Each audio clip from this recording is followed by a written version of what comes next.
Gimana nih kabarnya? Pastinya baik dong. Sebelumnya hari ini tuh kita bakal ngobrol-ngobrol sama seseorang nih. Tapi sebelum kita ngobrol-ngobrol, kenalin dulu. Aku Naila dari Departemen Jaringan Eksternal.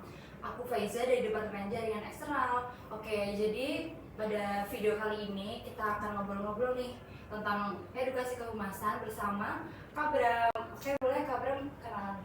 Oke, halo semua. Halo teman-teman. Aku tadi panggilnya Fats ya. Oke. Halo Fats, kenalin aku Bramasta Cahyo Saputra. Aku di sini mahasiswa Fakultas Kedokteran Hewan angkatan 2021. Teman-teman di sini bisa panggil aku Bram. Oke, halo Kak Bram. Oke, sebelumnya gimana nih kabar Kak Bram hari ini? Oke, alhamdulillah baik banget ya teman-teman. Aku sebelumnya juga mengucapkan terima kasih buat teman-teman BMFK UGM yang udah ngajak aku ngobrol-ngobrol sore hari ini. Gitu ya. Mungkin kesibukan belakangan ini apa nih Kak? Misal kayak kuliahnya lagi padat praktikum atau apa gitu? Oke, ini kita langsung masuk ke kesibukan ini. Kita ada kabar-kabar dulu. Oke, nah kalau sekarang itu aku kesibukannya baru kurang lebih sama kayak kalian, laprak ya teman-teman ya. Masalah semua orang ya. Pasti. Laprak, terus kemudian juga praktikum, kuliah kayak biasa, terus juga sekarang aku baru nyusun skripsi. Oh, udah mulai ya Kak berarti ya? Aku udah mulai skripsi. Terus juga di luar perkuliahan, aku juga ada part time di Humas UGM. Keren banget ya teman-teman Kak Bram nih. Oke. Mungkin udah di spill dikit tuh tadi tentang humas UGM. Tapi mungkin sebelumnya aku pengen nanya, berarti kan kemarin Kak Bram tuh KKN ya? KKN aku. Ini gimana tuh Kak? Aku KKN di Sumatera Barat, tepatnya di Kota Pariaman. Pernah dengar gak? Padahal kayak aku pernah dengar sih. Itu musuh atau gimana tuh Kak? Kalau aku dulu nggak kemusung sih, tapi jadi koordinator divisi gitu. Oh, keren banget ya teman-teman Kak Bram nih. Betul. Kita masih kan KKN kita kan apa? Iya. Oke, mungkin buat teman-teman yang belum tahu, jadi Kak Bram ini merupakan salah satu Content creator. Iya Waduh. bener gak? Waduh, sebenarnya aku kalau dibilang konten kreator juga apa ya? Aku masih banyak belajar gitu. Tapi emang bener kan kayak bikin Iya, konten-konten kalau lah. aku sering untuk bikin-bikin konten untuk akunku sendiri ataupun untuk akun instansi yang nanti bakal kita bahas ya. Oke, mungkin langsung aja masuk ke topik yang pertama ya teman-teman. Jadi yang mau kita tanya ini, apa sih yang menginspirasi Mas Bram untuk meningkatkan personal branding itu? Dan gimana awalnya kok bisa kepikiran sih mau ngembangin di lewat sosial media? Oke. Nah, kalau aku dulu itu awalnya iseng. Nah, teman-teman sekarang kan kalian juga sering kan kayak tiba-tiba apa bikin konten Iya, gitu kan, benar. iseng-iseng aja kan. Nah, dulu itu iseng-iseng dan ternyata kok rame gitu kan. Nah, kalau ditanya awalnya gimana, ya awalnya iseng. Tapi ternyata lewat iseng-iseng ini itu tuh apa ya, menghasilkan cuan lah istilahnya kayak gitu. Nah, itu yang bikin aku semakin semangat buat akhirnya sampai sekarang dibilang ya konten kreator gitulah. Berarti tuh awalnya mulai isengnya tuh di mana? Di media TikTok atau Instagram? Aku awalnya dulu itu di TikTok. Oh. Nah, aku mulai sekitar tahun lalu, kayaknya bulan-bulan ini juga deh, Oktober November gitu. Jadi kayak udah setahun sih aku berkecimpung di dunia konten kreator gitu lah. Oke. Berarti kan awal mulai itu iseng-iseng. Kalau misalnya boleh di spill dikit, itu kayak konten apa sih yang pertama dibikin gitu? Konten yang pertama dibikin dan mungkin sampai sekarang juga itu konten-konten soal kehidupan sehari-hari di kampus. Soalnya relate banget gitu, karena kayak konten Kak Bram kayak ngeluh gitu dan iya bener banget nih lapaknya banyak gitu. Nah, ya kan, nah itu yang bikin ternyata konten-konten kayak gini tuh rame di media karena memang banyak relate gitu kan. Kayak gitu. Misalnya kalau misalnya di sosial media sekarang tuh banyak juga nggak sih orang-orang kayak emang istilahnya sambat dan emang kayak cerita tentang sehari-hari gitu. Dan jadi ngerasa nggak sendiri gitu loh, kayak Betul. banyak Iya, ya iya. yang senasib gitu. Dan uniknya dulu waktu aku pertama kali nonton itu ternyata banyak banget teman-teman yang tiba-tiba sharing kayak, oh ternyata di FBA kayak gini ya, oh ternyata di univ lain kayak gini ya. Nah itu bikin mereka juga ngerasa, oh ternyata misalnya ya yang aku pulkan bahasa itu laprak gitu, ternyata di tempat lain tuh juga kayak gini gitu. Kayak gitu. Terus kenapa milih TikTok sebagai platform yang pertama Kak Bram lakuin? Kenapa nggak lain kayak Instagram atau apa? Oke. Nah, kenapa pada akhirnya aku milih TikTok itu adalah karena TikTok ini aku mulai benar-benar dari nol. Jadi kayak kalau di Instagram itu ya, aku tuh merasa malu karena apa ya? Karena banyak teman-temanku lama di situ. Jadi kayak aku bener sih. kayak bikin konten lucu-lucuan tuh malu gitu teman-teman. Nah, terus di TikTok ini kan aku mulai dari nol, jadi kayak aku bebas gitu, aku ngerasain itu ruang bebasku untuk berekspresi. Istilahnya belum ada yang tahu gitu ya. Belum ada yang tahu, dan kebetulan di TikTok ini perkembangannya cukup pesat ya, maksudnya dari tren-tren yang ada itu gantinya kan cukup banyak kan. Jadi kayak orang-orang pun juga pakai platform TikTok tuh nggak bosen gitu loh. At least lihat aku nggak bosen gitu. Oke. Mungkin berikutnya kita ngajarin juga kan lihat Kak Bram ini di IG UGM nih. Nah, gimana sih awal mula Kak Bram bisa join ke Humas UGM itu? Tadi sempat di-spill juga Iya, di iya. awal. Nah, dulu awal mulanya itu aku join ke Humas UGM itu adalah ketika aku mulai konten, itu kan bulan-bulan ini ya, bulan ini tahun lalu, ini kan. Nah, ketika aku udah mulai mendapatkan benefit dari konten yang aku buat, itu aku mulai belajar lah gimana sih caranya bikin konten, gimana sih caranya supaya konten ini sustain gitu kan. Karena kayak yang aku bilang di awal tadi, itu kan aku iseng-iseng. Jadi kayak ternyata lewat iseng-iseng ini kan menghasilkan sesuatu kan. Nah, di situ aku mulai belajar dan ternyata ada salah satu kreator itu yang ngomong bahwa konten kreator itu bukan suatu pekerjaan yang apa ya? Bukan suatu pekerjaan yang menjanjikan. Kayak gitu. Nah, maka dari itu aku berusaha untuk menciptakan ruang kreatifku lewat konten kreator ini, lewat sesuatu yang bisa aku anggap sustain. Salah satunya adalah pada saat itu Humas UGM itu buka oprek kan. Nah, lewat porto-portoku yang udah aku bikin lewat platformku sendiri, itu aku daftar dan akhirnya keterima. Kayak gitu. Mungkin apa aja sih Kak syarat-syarat yang ini oprek Humas UGM itu? Dulu ya, itu dulu biasa sih CV, terus foto, kemudian apa ya, transkrip kayaknya. Transkrip Transkrip nilai. Oh. Aku juga sebenarnya gak lupa ya. Nah, terus kalau tahu oprek Humas UGM tuh awalnya dari mana? Dari Instagramnya UGM yang nge-share gitu? Nah, itu aku tahu dari apa ya, kalau teman-teman tahu ada account oprek UGM. Aku belum tahu. Nah, itu lewat situ. Oh. Jadi itu di Instagram itu? Di Instagram. Dan itu apa namanya, jangka waktunya itu 1 tahun atau per bulan aja? Apa? Maksudnya kontrak kerjaku? Iya, kontrak kerja. Oke, nah itu kalau di Humas UGM itu kita bilangnya surat tugas ya, itu kan dari UNIF ya. Surat tugasnya itu diperbarui tiap 6 bulan sekali. Kayak gitu. Berarti itu apa, kita bisa milih nggak kalau misalnya kayak habis 6 bulan ini nggak lanjut lagi gitu? Boleh banget, kayak gitu. Karena dari Humasnya sendiri juga bilang bahwa kita ini sebagai mahasiswa tuh tujuannya tuh kuliah gitu loh. Jadi kalau misalnya emang kamu merasa ada hal yang mau aku lakukan, kayak misalnya temanku kemarin dia cabut dari Humas karena magang di Jakarta.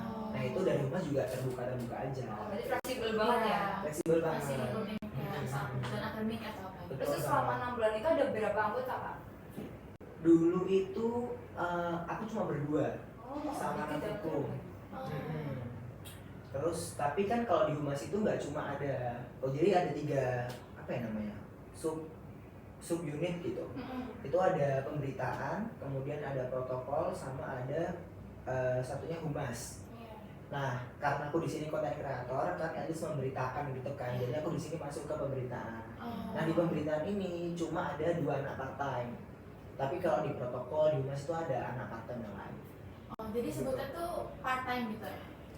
Sebutannya pada saat itu part time ya, tapi kalau sekarang kayaknya di surat tugasnya ganti magang kayaknya.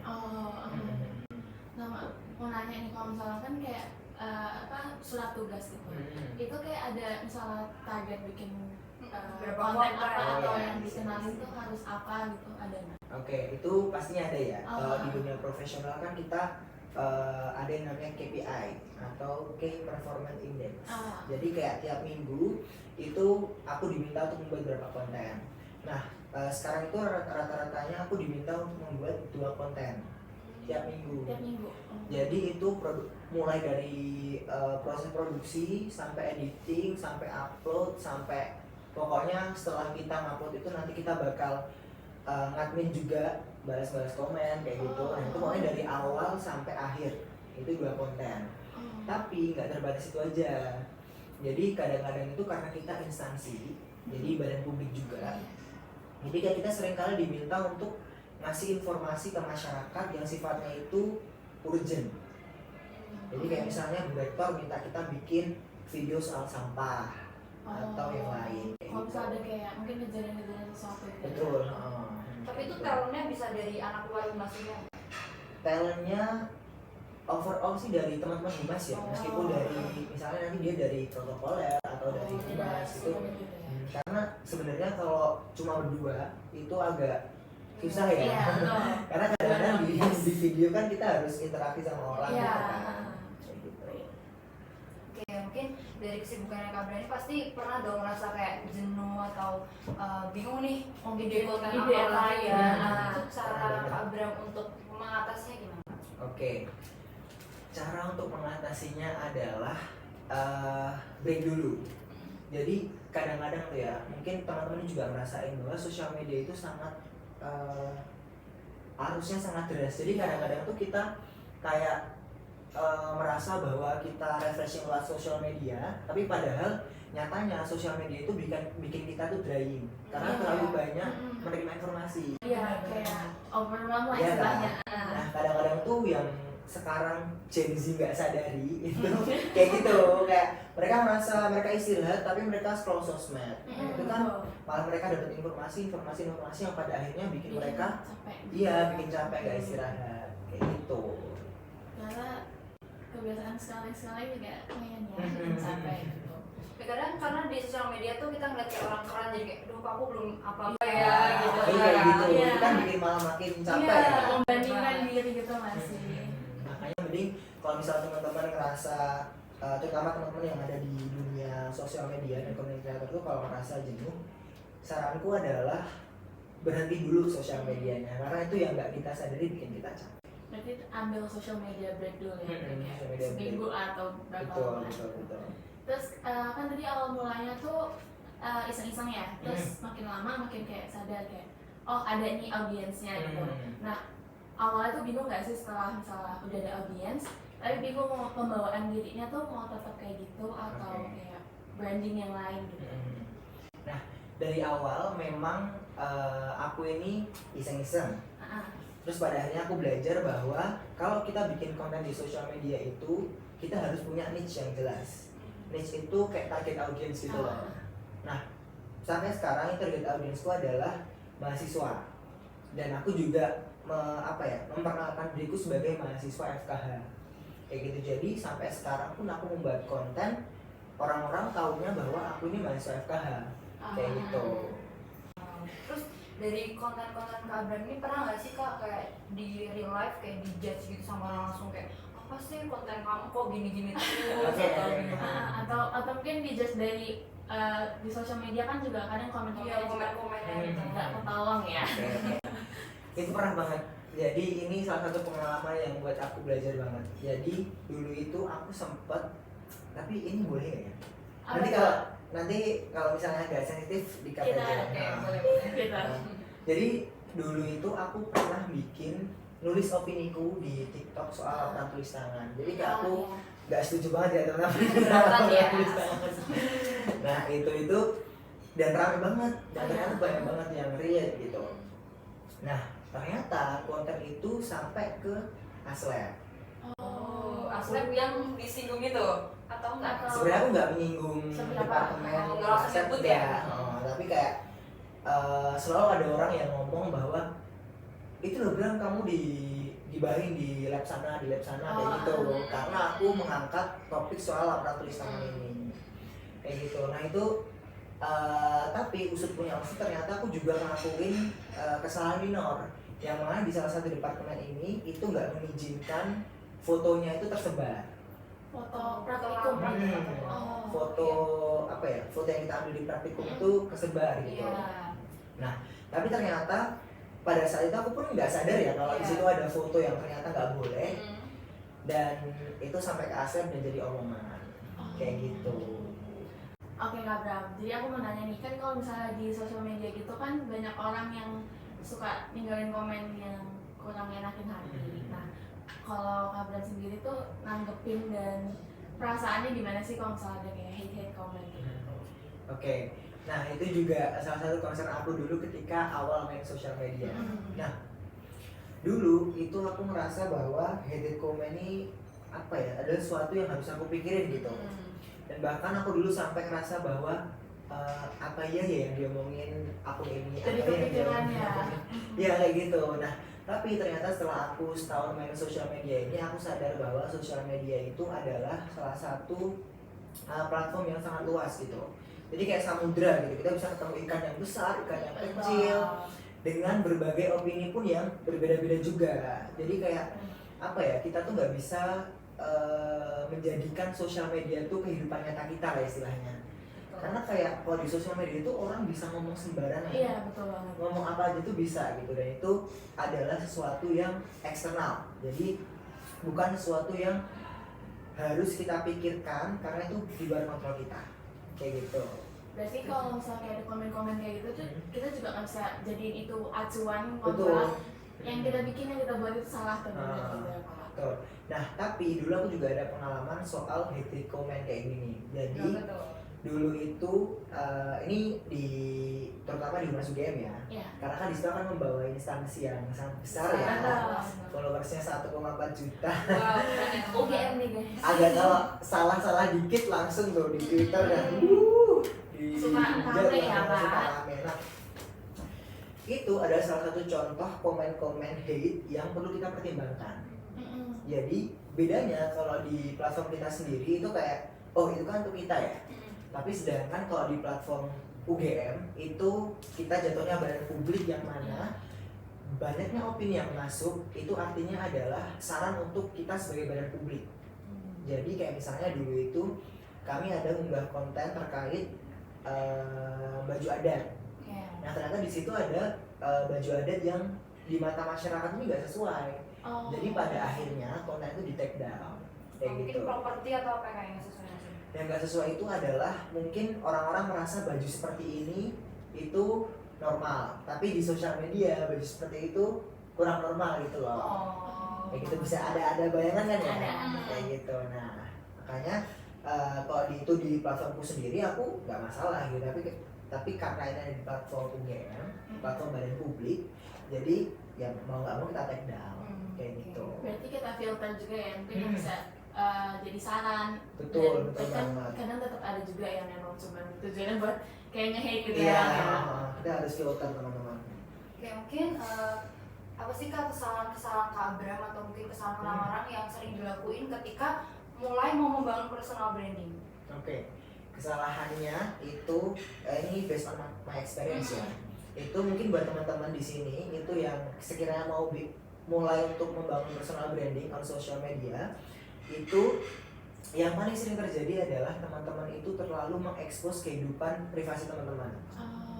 Kayak gitu. Jadi apa ya? Jadi kita nggak punya ruang aman untuk diri kita sendiri gitu. Meskipun pada akhirnya hal privasi di hidup kita yang kita share di sosial media itu akan ramai, akan dapat atensi. Itu kan mungkin bikin kita seneng ya, karena privasi kita, maksudnya diri kita itu dikenal masyarakat seperti ini dan seperti itu dan banyak atensinya. Tapi kalau teman-teman ngelakuin hal itu terus-menerus, itu teman-teman bakal ngerasa nggak punya ruang aman gitu. Karena privasi teman-teman diketahui sama banyak orang.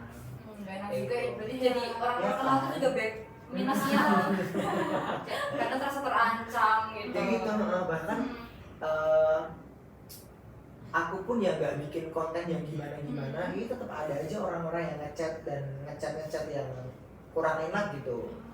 Kayak gitu, apalagi teman-teman yang terlalu banyak ngepost terkait privasi dari teman-teman itu sendiri. Kayak gitu. Berarti kayak emang harus ada batasan ya, kayak dalam kita ngepostnya. Mungkin kalau misalnya kita ngepost tentang personal life terus misalnya orang lain suka, tapi itu kayak lama-lama juga nggak bagus ke kita gitu kan. Kayak gitu. Oke. Terus ini nih mungkin kita mau nanya tips and trick buat Oke. ningkatin personal branding gitu. Oke. Kayak apa sih yang sebaiknya dilakuin kalau misalnya benar-benar mulai dari nol atau kayak kemarin kayaknya kurang gitu. Oke. Nah, kalau dari aku itu teman-teman di sini aku juga masih belajar ya. Masih belajar banget soal dunia personal branding ini. Aku mau share aja based on my experience.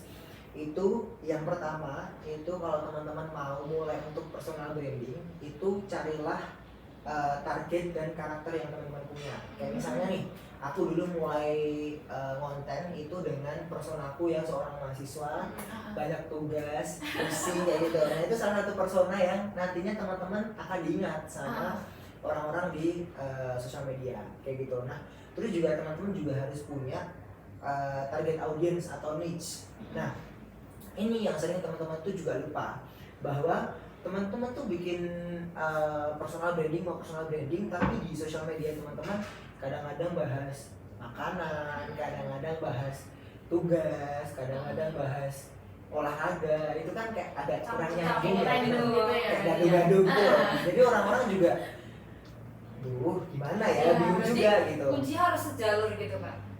Harus jalur kayak gitu. Kalau misalnya teman-teman kayak aku nih, aku mahasiswa kedokteran hewan. Karena aku kerja di humas dan itu ternyata banyak banget maba-maba tuh yang sering nanya-nanya ke aku. Itu kan exposure-nya kan banyak ya. Nah jadi kayak oke nih, aku gak apa-apa nih, aku selip-selipin nih antara kehidupanku sebagai mahasiswa kedokteran hewan sama kehidupanku sebagai part-timer di UGM kayak gitu. Nah terus yang kedua adalah cari koneksi. Jadi kayak teman-teman pasti tahu peribahasa kalau teman-teman tuh main sama tukang parfum pasti ikutan wangi ya, benar kan? banget. Aku nggak tahu ya. Nah coba ya dicari ya. Nah itu adalah salah satu peribahasa yang menurutku sangat membantu teman-teman dalam dunia personal branding. Jadi ketika aku di humas itu aku benar-benar banyak banget ketemu sama orang-orang yang jauh lebih keren kayak gitu, dan aku ngerasa oh gila ternyata orang ini bisa ya kayak gini kayak gitu. Nah itulah yang aku manfaatkan pada saat ini. Jadi kayak istilahnya kalau teman-teman dengar sekarang itu pansos. Ya, Ya, pansos. Nah kayak gitu. Pansos itu sebenarnya kalau dari aku sekarang yang masih merintis ya itu adalah sesuatu yang positif. Iya, nggak salah juga. Ya nggak selamanya negatif ya sih. Asal kita sama-sama punya value yang nantinya bisa menginspirasi orang-orang yang melihat kita. Kayak gitu. Nah sih kalau dari aku tips and triknya itu aja. Dan menurutku pansos ini kayak nggak melulu negatif karena ya kalau misal kita sama-sama melakukan hal positif nggak ada salahnya kan. Iya, Kecuali benar. kalau kita menjatuhkan pihak yang iya. kita pansosi. Dengan misal kayak kita naik makanya malah jadi Iya, turun. dan kita Itu ngejelekin, no banget ya, cari no muka gitu, nggak banget. Berarti tadi yang pertama kita harus kenalin nih kayak persona dan karakter apa yang mau Karakter. yang Kita kita bawain. punya dan kita bawain. Terus yang kedua tadi juga kenalin target audiensnya ya. Dan yang ketiga tuh networking. Oke, jadi kita masuk ke topik networking nih teman-teman. Oke. Nah, jadi kan setelah Kak Bram ini join Humas UGM pasti networkingnya ini udah luas banget ya Kak. Nah, itu menurut Kak Bram sendiri seberapa penting sih Kak networking dari Humas UGM ini? Oke. Apa ya? Kayak iya. Dampaknya gitu. Penting dampaknya. Nah, kalau dari aku networking itu buat mungkin nggak cuma anak kedokteran hewan ya, buat siapapun kamu itu jawabannya adalah sangat penting. Betul. Karena di era digital ini kita bisa ketemu orang-orang yang pada awalnya tuh kita nggak kepikiran untuk ketemu gitu. Tapi lewat sosial media, lewat networking ini teman-teman bisa ketemu orang-orang yang mungkin nantinya akan membantu teman-teman di masa depan. Kayak gitu. Jadi penting banget apapun kamu jurusannya, entah kedokteran hewan atau apapun itu, penting banget yang namanya personal branding. Jadi itu nanti bisa dikembangkan juga kalau misalnya pas lagi butuh apa atau semisal pas kerja kayak gitu ya. Betul banget. Bahkan kalau misalnya kita mau KKN ini kita butuh banget buat Betul. networking dari Betul banget. berbagai macam Fakultas yang fakultas. ada. Nah, itu salah satu contohnya juga. Nah kan kalau misalnya kayak dari fakultas lain kan kalau aku sendiri nih ya jarang ketemu ya. Berarti kan nanti kalau misalnya KKN gitu harus kenalan. Nah gimana sih caranya Kak Bram buat kayak gak malu nih kalau misalnya kenalan sama orang baru? Oke. Gimana ya caranya untuk gak malu? bingung juga ya gimana caranya nggak malu ya. Yang penting kita kenalan itu being nice aja, being nice gitu loh. Jangan mungkin kan kadang-kadang kita ini di UGM ini kan diverse ya. Iya. Diverse itu misalnya teman-teman dari Sabang ketemu sama teman-teman yang dari Merauke gitu kan. Itu kan beda culture. Nah, sedangkan kita semua itu ketemu di Jogja yang mana punya mungkin unggah-ungguh atau adat istiadat gitu lah. Adat kami yang ada di Jogja itu sendiri. Nah, makanya mungkin teman-teman kalau mau kenalan sama orang baru, being nice itu adalah bukan menjadi nice di daerahmu tapi nice di daerah sini gitu. Kan kadang-kadang Dimana bumi berpijak, betul. guys. Dimana bumi dipijak, di situ lah Disitulah kita dijunjung. Jadi jangan malah ngerasa misalnya di daerah teman-teman kadang-kadang suaranya keras atau kebiasaan bicara kasar gitu. Nah itu kan nggak bisa dibawa ke sini ya. Nah itu mau nggak mau ya teman-teman harus ngerem lah istilahnya. Harus menyesuaikan. Harus menyesuaikan kayak gitu. Ya mungkin karena kita nih ketemu orang-orang dari berbagai macam budaya nih Kak. Nah gimana sih bikin first impression kita tuh bagus di mata orang-orang? Oke, bikin first impression kita tuh bagus di mata orang-orang. Yang namanya first impression itu bebas ya teman-teman. Iya. Jadi kayak misalnya kadang-kadang nih aku ngerasa biasa aja kenalan sama teman-teman. Ada aja yang merasa kok ini orang judes banget ya. Kayak gitu. Tergantung persepsi masing-masing. Tergantung mindset Persepsi ya. masing-masing. Yang penting kayak yang aku bilang tadi di awal bahwa di mana bumi dipijak di situ kami dijunjung. Gitu. Oke. Terus kalau misalnya kayak pertama kali, misalnya first impressionnya nih kayak oke nih udah bagus gitu. Nah biasanya tuh yang Kak Abram ngomongin buat memulai conversation tuh apa ya? Oke. Kayak misalnya topik basa-basinya gitu. Topik basa-basi ya. Nah kalau aku itu biasanya memulai topik basa-basi supaya kelihatan seru gitu ya, kayak lebih seru gitu ya. Mungkin kita bisa mulai dari sesuatu yang ada di kehidupan sehari-hari kita. Kayak misalnya kamu jurusan apa, terus keseharianmu kayak apa, kayak gitu kan. Itu kan topik-topik yang ringan ya. Apalagi buat teman-teman yang baru mulai kenalan, itu adalah sesuatu yang sangat mencairkan suasana kayak gitu. Jadi mungkin mulai dari sesuatu yang teman-teman lewati sehari-hari atau enggak misalnya ini ada dulu tuh aku juga sempet melakukan metode ini sih. Jadi kayak aku ngajak teman-teman itu untuk scroll sosial media. Jadi kayak kita ngetawain hal-hal yang sama gitu. Itu kan cair banget kan suasananya. Nah, itu mungkin bisa dicoba. Kayaknya kalau ngobrol pertama tuh jangan hindari topik-topik berat kan sih? Betul, Ya. hindari Berarti topik. Karena kadang nggak nyambung kan, karena aduh kok dia kayak gini ya, kok nggak nyambung sama yang orang lain lain. aja gitu ya. Yang lain gitu. Terus kalau di dunia kedokteran hewan sendiri Kak, jadi menurut Kak Abram, networking di FK ini penting buat apa aja Kak? Penting buat apa aja itu mungkin kalau kita sebagai mahasiswa kedokteran hewan itu orientasinya pasti buat kerja ya. Kayak gitu. Nah, menurut aku di bidang kedokteran hewan ini masih sangat luas dan perlu banyak banget dieksplor. Nah, gimana caranya kita mengeksplor hal-hal di dunia kedokteran hewan ini kalau kita nggak punya networking?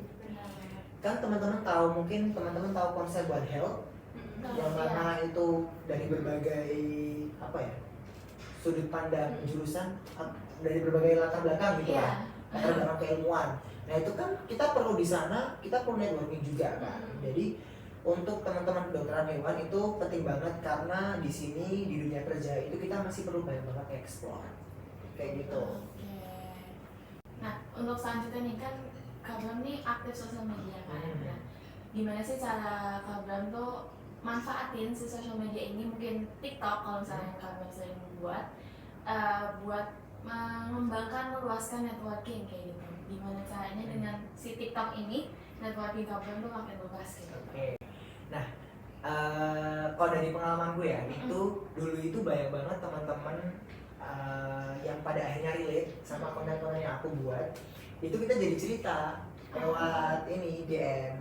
Nah, lewat situ aku merasa bahwa aku banyak sekali menemukan berbagai perspektif. Dan perspektif ini dilontarkan dari bukan orang yang biasa-biasa aja gitu loh. Oh, ternyata dia ini toh. Oh, ternyata dia ini. Jadi ketika teman-teman udah mulai membuka personal branding di sosial media, itu jangan takut buat apa ya istilahnya membuka ruang diskusi juga sama audiens teman-teman.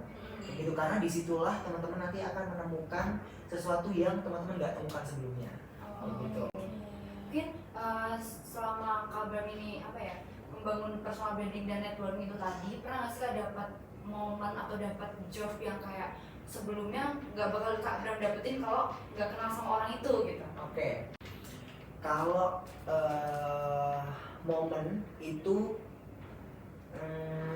kalau job itu nggak ada sih. Job itu aku biasanya temuin di kegiatanku setelah di humas gitu loh. Jadi kayak aku banyak banget job-job dari teman-teman humas. Tapi kalau dari sosial media itu yang paling berkesan itu adalah teman-teman yang merasa terbantu sama kontenku. Jadi banyak banget teman-teman yang kayak misalnya kadang-kadang kan bikin ini kan kata-kata yang mungkin teman-teman relate dan teman-teman merasa terbantu dengan kata-kata itu. Nah, itu banyak banget teman-teman yang mungkin merasa itu berimpact pada hidup mereka. Jadi mereka ini DM aku, Kak makasih ya kayak gini kayak gitu. Itu kan kata-kata motivasi gitu ya kan? kayak gitu. Nah, itu kan mindful banget ya buat aku ya. Karena kayak ternyata lewat sosial media juga aku sadar bahwa di situ kita bisa bantu banyak orang. Kayak gitu. Itu berkesan banget buat aku menurutku. Nah, kalau misalnya kayak mungkin aku kepo sedikit ya. Kalau misalnya di humas UGM tuh kayak kita tuh dapat gaji atau kayak misalnya ada privilege apa gitu. Oh ya, oke. Nah, kalau jadi humas UGM itu menurutku ya, ini privilege ada dua. Yang pertama gaji pasti, yang kedua itu ada exposure. Jadi sebagai content creator itu kan kita cari exposure ya. Yang mana di UGM ini kan ya nggak usah kita tanya lagi lah exposure-nya kan. Kayak kita bikin story saja yang nonton berapa, kita bikin konten aja yang nonton berapa. Nah, itu adalah privilege yang menurutku sangat penting buat aku personal branding kayak gitu. Oke. Terus aku juga mau nanya nih, mungkin selama kalian membangun networking dan juga personal branding di sosial media, mungkin tadi udah disebutin sedikit ya yang kayak orang lain kayak merasa terbantu dengan kata-kata. Mungkin ada lagi nggak sih yang paling diingat gitu? Mungkin dalam kayak pengalaman sesuatu gitu. Paling diingat apa ya? Kalau saat ini sih ya mungkin itu ya lewat video yang aku buat ternyata banyak orang yang terbantu, dan ternyata lewat video yang aku buat juga itu tuh yang nggak aku sangka itu membuka banyak kesempatan. Salah satu contohnya kesempatan di Humas UGM ini. Jadi kayak itu waktu pertama kali aku masuk ke Humas tuh kayak aku merasa aku nih siapa sih sebenarnya? Karena kan dari kedokteran hewan sendiri ya.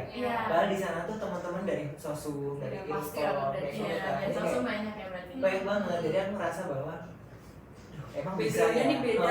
Beda banget gitu loh. Makanya itu yang paling berkesan adalah itu membuka banyak sekali kesempatan. Jadi buat teman-teman yang sekiranya sekarang kayak malu untuk personal branding, jangan malu karena pasti itu akan Betul banget fans. Jangan malu karena itu pasti akan membuka banyak banget kesempatan yang teman-teman nggak pikirin sebelumnya. Kayak gitu. Kalau aku sendiri jujur kayak kalau misalnya di Instagram ya, kayak misalnya ngepost story apa tuh aku kayak masih Kepikiran ada orang ngira aku gitu. Tapi kayak Itu gimana sih Kak cara buat ngilangin kebiasaan itu Kak? Nah, itu yang harus teman-teman pegang adalah persepsi orang di luar sana itu adalah bukan tanggung jawab kalian. Jadi kayak selama yang kalian upload itu bagus, selama yang kalian upload tuh estetik menurut kalian, atau yang kalian upload tuh nggak merendahkan orang lain tuh upload aja, nggak masalah. Berarti emang kita juga kayak jangan terlalu memikirkan lah ya gitu ya. Kayak gitu. Ya mungkin pertanyaan penutup nih Kak. Tips and trick buat teman-teman FKH yang lagi nonton video ini. Gimana sih Kak cara kita yaitu tadi bangun personal branding dan networking yang mudah gitu dulu aja. Yang mudah ya. Nah, tips buat teman-teman yang mau mulai bangun personal branding, mungkin diawali dengan yang teman-teman tanya tadi. Gimana sih caranya ngilangin rasa kepikiran sebelum melakukan sesuatu. Nah, itu dihilangin teman-teman. Jadi teman-teman harus percaya bahwa value yang teman-teman bawa sekarang, teman-teman itu sekarang masuk UGM, Fakultas Kedokteran Hewan. Siapa sih yang nggak mau gitu kan? Siapa sih yang nggak mau jadi mahasiswa? Itu banyak yang mau. Jadi jangan merasa apa yang kalian punya itu adalah hal yang sederhana. apa yang kalian punya itu adalah sesuatu yang teman-teman di luar sana itu pengen. Jadi jangan malu untuk ngepost sesuatu, karena posisi kalian tuh banyak diingin sama orang lain, dan komen orang lain terkait apa yang kalian posting itu bukan tanggung jawab kalian, kayak gitu. Berarti pokoknya mulai aja dulu ya. Mulai aja dulu, Benar, betul benar. Kita banget. kayak nggak usah mikirin terlalu jauh, yang penting kayak mulai dulu. Kamu juga gimana coba-coba. Ya, Iseng-iseng iseng-iseng kan. kan. Betul. Lagian teman-teman akan mulai mengeksplor dunia sosial media yang lebih luas itu ketika teman-teman udah terjun kayak gitu. Jadi jangan takut buat coba dulu. Betul. Nah, sekarang semoga tadi kamu udah sharing dan pertanyaan-pertanyaan kita tadi mungkin teman-teman ada yang sebelum penasaran, semoga sekarang udah terjawab ya. Dan juga mungkin di kesempatan lain kita bisa ngobrol-ngobrol kayak gini lagi nih. Oke, mungkin dari Kak Bram sendiri ada pesan nggak Kak yang terakhir untuk Closing teman-teman? statement. Iya. Oke, pesan dari aku buat teman-teman, yang pertama adalah personal branding itu penting teman-teman, apalagi di dunia digital kayak gini. Teman-teman pernah dengar Mbak Nana bilang bahwa mahasiswa itu privilege. Jadi seorang mahasiswa itu privilege, jadi manfaatkan privilege itu sebaik mungkin. Personal branding yang baik supaya nanti ketika di dunia kerja teman-teman itu bisa lebih mudah aksesnya, kayak gitu. Ini yang pertama, personal branding itu penting. Dan yang kedua adalah mulai dulu aja. Betul Kayak banget. gitu. Oke. Mulai dulu aja, Mas. Oke, makasih banyak Kak Bram. Mungkin kita akhiri sesi obrolan hari ini. Iya. Dan kita mohon maaf kalau ada salah-salah kata nih Pak Bram. See you, friends.